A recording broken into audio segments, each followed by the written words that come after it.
Alors aujourd'hui, on va réaliser donc des bonbons piments. Donc ça, ces bonbons piments, c'est bien avant les samoussas, les nems à La Réunion. On les a connus depuis très très longtemps. Bien sûr, ils nous viennent de l'Inde. On les consomme beaucoup en Inde du Sud, mais un peu partout dans l'Inde.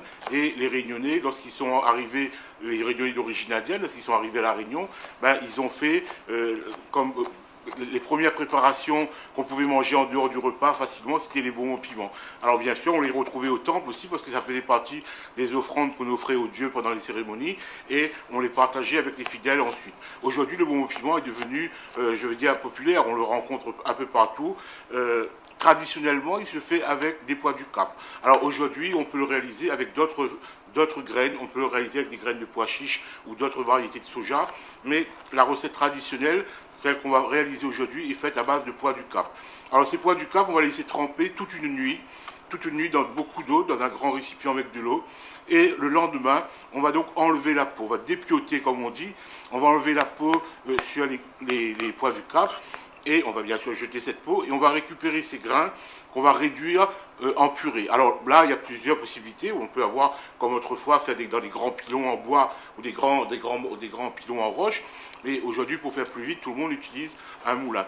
Alors il faut un moulin de bonne qualité pour que le pois, il va s'écraser, il va se transformer en purée et assez facilement. Et lorsqu'on aura terminé cette purée, donc on va l'aromatiser. Alors on va l'aromatiser avec quoi ? Premièrement avec des herbes. On va faire un mélange d'herbes avec 3 herbes. Donc on va mettre donc des oignons verts coupés finement, du cotomili, de la feuille de coriandre ciselée et des feuilles de calopilé.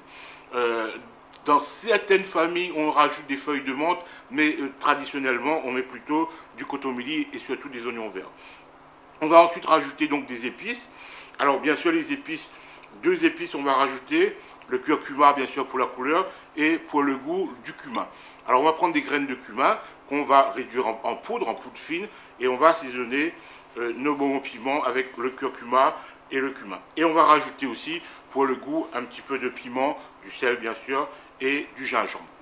On va donc bien pétrir cette pâte, bien mélanger cette pâte et autrefois dans beaucoup de familles à La Réunion, on additionnait dans cette pâte une banane écrasée. On prenait une banane mûre, on écrasait la banane et on mettait dans la pâte, ça pouvait servir de liant et le fait d'avoir cette petite note sucrée, ça faisait un joli contraste avec le piment qui était fort et le sucré de la banane. Mais c'est vrai qu'aujourd'hui, on a perdu un petit peu cette habitude, notamment dans beaucoup de familles, dans certaines régions. Donc on va la réaliser sans banane aujourd'hui. Une fois qu'on aura donc notre purée bien faite, bien mélangée, on va donc procéder à une friture. Donc on va mettre un grand récipient avec beaucoup d'huile et on va façonner donc les bonbons piments. Alors les bonbons piments, avant d'être aplatis, il faut d'abord les faire une petite boule. Alors on prend une petite boulette de pâte, avec ses doigts, on va dire de la grosseur d'une balle de baby-foot à peu près.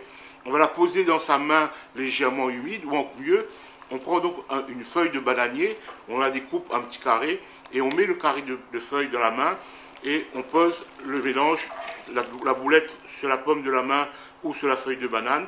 On aplatit légèrement pour donner une forme donc comme un petit disque et avec le petit doigt, on va creuser au milieu, on va percer au milieu pour faire un petit trou. Alors ce petit trou, bien sûr, c'est pour le visuel, il est très joli avec ce petit trou, mais il a aussi sa raison d'être, parce que le fait qu'il est creusé au milieu, pendant la cuisson, on aura donc un croustillant qui sera un peu plus réparti. Le bonbon piment, bien sûr, une fois frit, il sera d'une belle couleur dorée, il doit être bien croustillant à l'extérieur, mais il doit rester légèrement croquant, moelleux, pardon, à l'intérieur. Donc, c'est une préparation un peu délicate, hein. Alors essayez une fois ou 2 fois et n'hésitez pas à renouveler avec d'autres recettes, d'autres façons si vous avez dans vos familles et tout. Cette recette-là, elle marche très bien, essayez et vous verrez que vous aurez des bons résultats.